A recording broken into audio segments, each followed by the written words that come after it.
kapatiran. Tutulong mo na namin ako sa programang yes. Tutulong ako narito sa programang yes Ng pananawigan.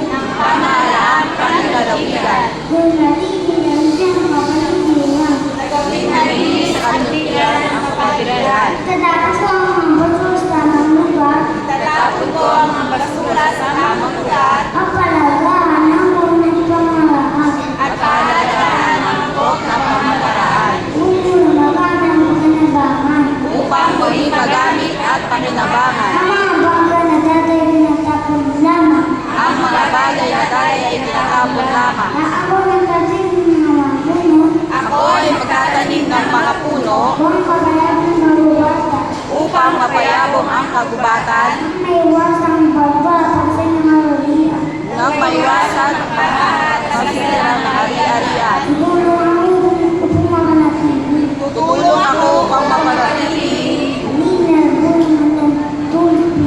malinis at buhay ang mga daluyan ng tubig Sa nasganang puno na pamahinan. para sa masaganang maunlad ng pamayanan. Dali ng alaga. Bilang tagapangalaga, Tutok ko ang bawat araw. tuturing ko ang bawat araw Ang isang pagkataon. ng isang pagkakataon Para sunod sa kanyang ang yes program. para suportahan ang yes program. Ako sa midaling na nasakit. Dahil ako ay isang Riyasalenyo na may malasakit Ako mga isang kalikasan. at pagmamahal sa inang kalikasan. Kasi nawa ako ng Diyos. Kasi nawa ako ng Diyos.